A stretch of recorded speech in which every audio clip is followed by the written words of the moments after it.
Hey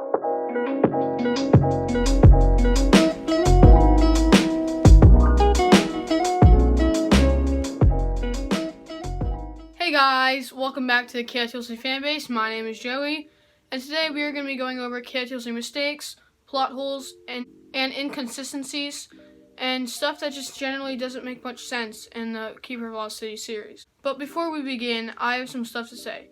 First of all, disclaimer, this video was not created to show how bad Shannon Messenger is. In fact, she's awesome. This video was made just to point out some things that make us go, The second thing is I want to thank the KotLC Instagram community for helping me a lot on this video. I don't usually ask the community for help, but this time I actually needed some. I posted a question asking for any mistakes readers have found, and in less than 24 hours, I had like 12 or so great ideas for this video. And as you can see, I haven't got in my studio done yet. I'm still behind my desk. It'll be done soon, hopefully. I want to get my green screen up, and I want everything to be perfect. And also, if you noticed, I'm wearing this Tam shirt. I don't know where I got it, but I got it. Now, let's get into it. The first thing is probably the most well-known. This is more of a mistake more than anything, and I'm talking about the Logner Hex last name. If you don't know, Shannon originally named Stina Logner. Then the next time we meet her, she is Stina Hex. Shannon has acknowledged this mistake many times and still laughs about it sometimes on her Instagram. In newer publications of the book, this error is fixed. If you want to check if your book has a mistake, go to page 149 in book 1, when Sophie first meets Stina. Comment down below if you found the mistake. Let's move on to the next one. This mistake is a fairly new one as it happened in Nightfall.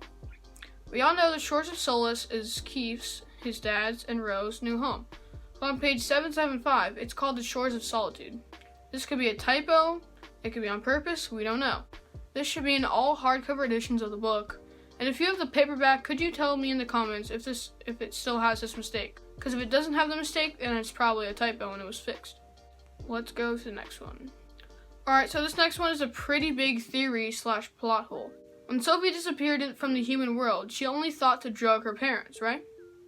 So the mistake is in this that someone would probably notice her missing, other than her parents, like her teachers, and notify her parents.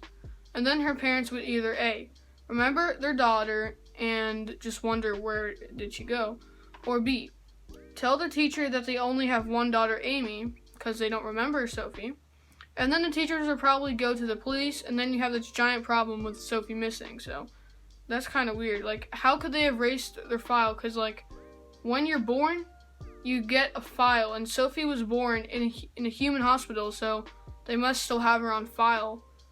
So it's just weird, like, just weird how she disappeared without a trace, which there was actually a big trace. I think this is a nice and plausible plot hole. Thanks at Amber the Crested Gecko for that. But to add on to this theory, when did people notice Mr. Forkle gone? Once he got Sophie to the elven world, he abandoned his human disguise. What happened to his house? Like, wouldn't someone notice he's gone? It's like the same thing with Sophie disappearing. It just doesn't really make much sense. Thanks to at Lost City's Iggy for that extra bit.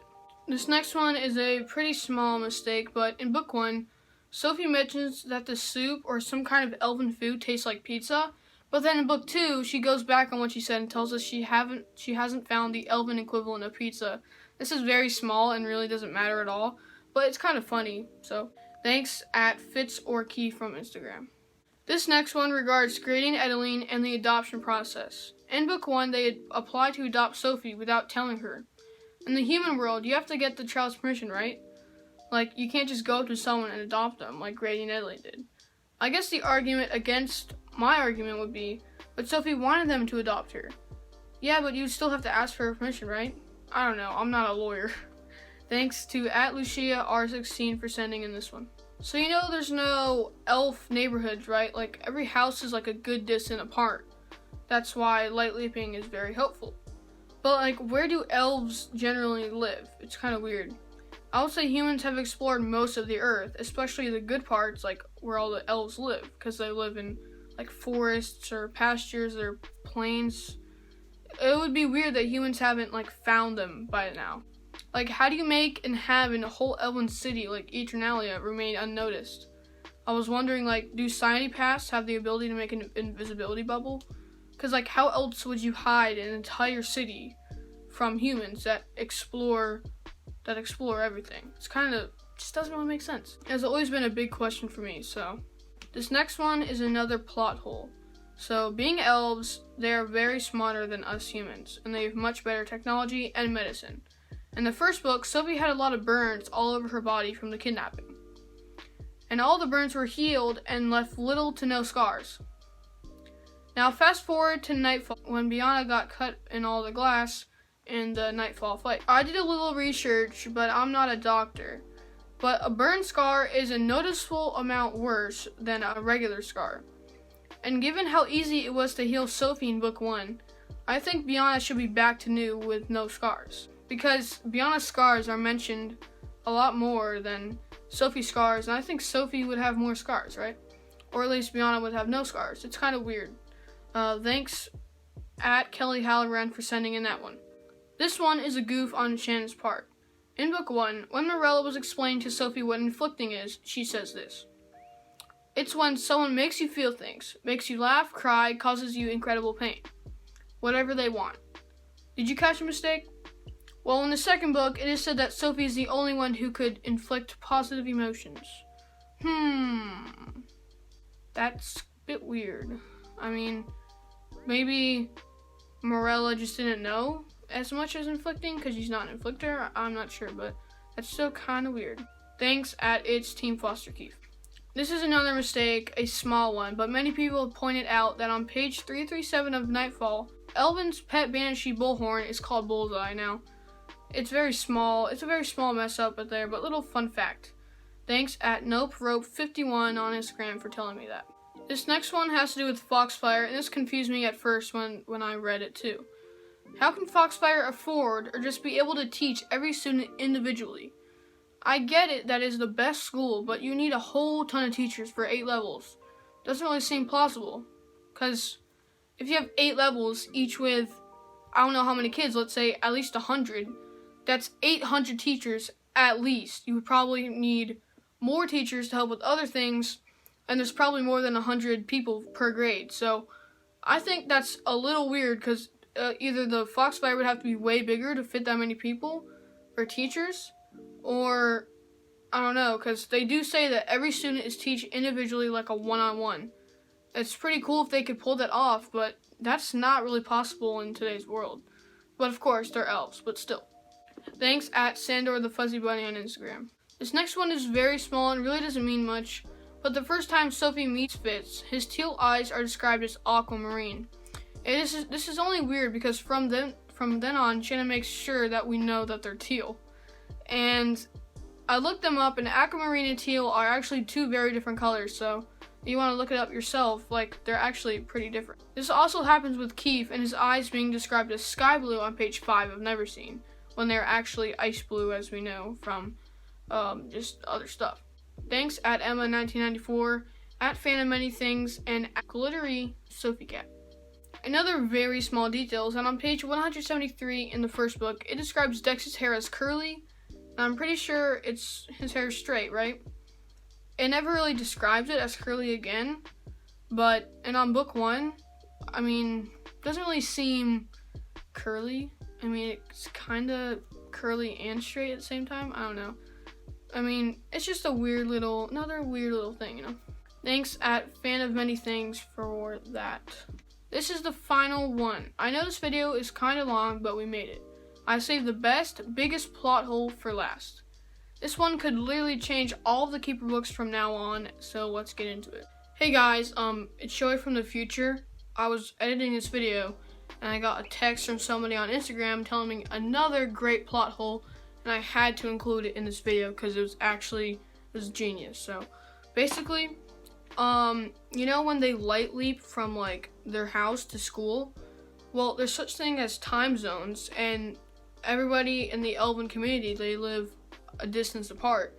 So if you're light leaping to school, like when Sophie, she wakes up, it's like regular, and then you light leap to school, but wouldn't the school be like in a different time zone? Or if you light leap to other people's houses, wouldn't that be in a different time zone? And it could be like nighttime there, or it could be daytime there. Like whenever Sophie light leaps or anyone light leaps to a different place, it's always the same time zone, the same like light level outside. You know, like it's not dark if it was light, whereas she was. It's just, that's kind of confusing. I'm sorry, I forgot who sent in that amazing plot hole. I'll have it up on the screen right now. So just wanted to jump in because I couldn't leave this one out. I have one more plot hole after this. Let's get back to it. See you guys. Bye. So we all remember this spy ball, right? Sophie only used it for one reason, to check on her parents a couple of times throughout the series. This spy ball is the very key to bringing down the Neverseen. You can literally see what any person is doing at any given moment just by knowing their name. And using this, Sophie can figure out where the Neverseen are hiding and their hideouts very easily. But Joey, you might say, doesn't the council monitor the spy balls? Well, not for Sophie, because her spy ball is unregistered because it was given to her by the Black Swan illegally. So it is technically illegal for her to use it. But when has she followed the council's rules? Even if it was registered, the council would probably encourage the use of it to fight the Neverseen. I think the reason for this is not used is because to have more story in the books. Because if they used a spy ball early on, the books would be done by book 3 unless there was another threat or something. Or even like book 2 would be done. So Shannon would not want that series to end quickly. And like, wouldn't the council even use it? Not just Sophie. Wouldn't the council use it to fight the Neverseen, to see where they're hiding? Like, when Sophie was kidnapped in the first book, wouldn't someone think to use a spy ball to see where she is? It's just kind of weird. Like, a spy ball is very useful to use. And it's only used like once or twice for just looking where her parents are, which doesn't really matter. It can be used so much times that where it's just not used. It's kind of weird. Thanks so much at Lucia R16 for this amazing plot hole. So that about wraps up this pretty long video. Thanks so much to everyone on Instagram who helped. I think I shouted out everyone correctly. Please follow them as a thank you. As I said before, this video was not made to hate on Shannon Messenger. If you guys have plot holes or mistakes that you have found and I did not mention, please leave them in the comments below and I would love to get back to you. If you enjoyed this video, please leave a like and subscribe with bell notifications turned all the way on. Thanks for watching. I'll see you guys in the next video. Bye!